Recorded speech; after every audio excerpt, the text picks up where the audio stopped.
Hello students, आज का हमारा टॉपिक है concept of system and surrounding. First definition है सिस्टम। यूनिवर्स का एक पार्ट अगर हम थर्मोडायनेमिक की प्रॉपर्टीज की स्टडी के लिए चूज करें तो वो पार्ट सिस्टम कहलाता है। फॉर एग्जांपल, किसी बर्तन में अगर वाटर हो तो ये एक सिस्टम है। रेफ्रिजरेटर एक सिस्टम है। एक ट्री भी सिस्टम की एग्जांपल है। फॉर एग्जांपल, पिक्चर में फ्लास्क में वाटर है तो ये भी क्या है, एक टाइप का सिस्टम है। नेक्स्ट डेफिनेशन है सराउंडिंग। सिस्टम को छोड़कर इतराफ का जो भी पार्ट होता है वो सराउंडिंग कहलाता है। फॉर एग्जांपल, पिक्चर में कोनिकल फ्लास्क के इतराफ का पार्ट सराउंडिंग है। Now let's C boundary. जो पार्ट या लाइन सिस्टम और सराउंडिंग को अलग करे वो लाइन बाउंड्री कहलाती है। फॉर एग्जांपल, पिक्चर में कोनिकल फ्लास्क की ग्लास वॉल बाउंड्री है क्योंकि वो सिस्टम और सराउंडिंग को अलग कर रही है। Now let's C universe.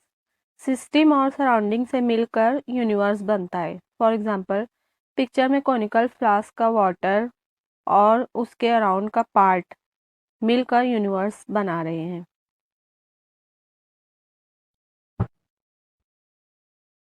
Next topic है टाइप्स ऑफ सिस्टम, जिसमें फर्स्ट टाइप है open system.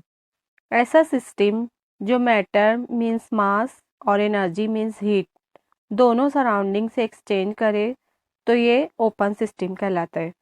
For example, picture में आप देख रहे हो कि एक कोनिकल फ्लास्क में वाटर गर्म हो रहा है। फ्लास्क क्योंकि ओपन है इसलिए मास और एनर्जी दोनों ही सराउंडिंग से एक्सचेंज हो रहे हैं, इसलिए ओपन फ्लास्क एक ओपन सिस्टम की एग्जांपल है। Now let's C closed system. एक सिस्टम अगर सिर्फ एनर्जी सराउंडिंग से एक्सचेंज करे, मैटर नहीं, तो ऐसा सिस्टम क्लोज्ड सिस्टम कहलाता है। फॉर एग्जांपल, पिक्चर में आप देख रहे हो कि फ्लास्क में वाटर बॉयल हो रहा है। फ्लास्क क्लोज है इसलिए मैटर सराउंडिंग से एक्सचेंज नहीं हो रहा, सिर्फ एनर्जी एक्सचेंज हो रही है, इसलिए ये एक क्लोज्ड सिस्टम है।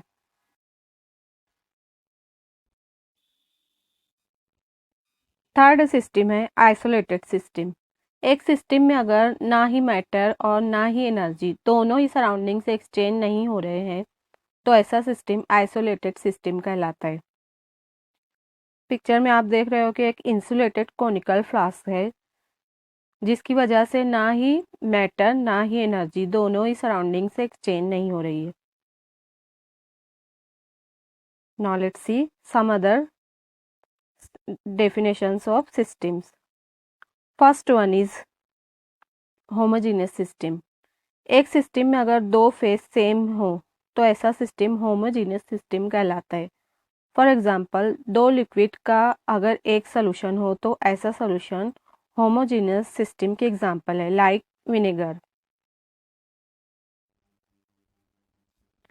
नेक्स्ट डेफिनेशन है हेट्रोजीनियस सिस्टम। एक सिस्टम में अगर दो फेज अलग अलग हो तो ऐसा सिस्टम हेट्रोजीनियस सिस्टम कहलाता है। फॉर एग्जांपल, अगर एक बर्तन में वाटर बॉईल हो रहा हो तो वाटर लिक्विड है और उसके वेपर्स गैस हैं, इसलिए ये एक हेट्रोजीनियस सिस्टम की एग्जांपल है। नेक्स्ट डेफिनेशन है मैक्रोस्कोपिक सिस्टम। एक सिस्टम में अगर बल्क अमाउंट में सब्सटेंस हो तो ऐसा सिस्टम मैक्रोस्कोपिक सिस्टम कहलाता है। फॉर एग्जांपल, एक बड़ा स्टोन मैक्रोस्कोपिक सिस्टम है, या क्यूब। एक बड़े बर्तन में पानी हो तो ये भी एक मैक्रोस्कोपिक सिस्टम की एग्जांपल है। एक गैस से भरा हुआ सिलेंडर भी एक मैक्रोस्कोपिक सिस्टम की एग्जांपल है। Now let's C macroscopic properties.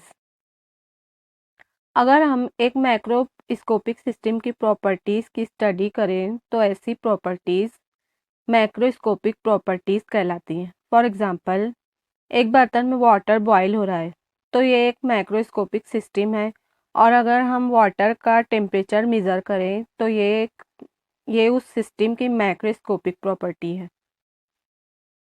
तो ये था हमारा आज का एक्सप्लेनेशन। आपको मेरा वीडियो कैसा लगा कमेंट सेक्शन में ज़रूर बताएं। तब तक के लिए goodbye, thanks for watching. Hello students, आज का हमारा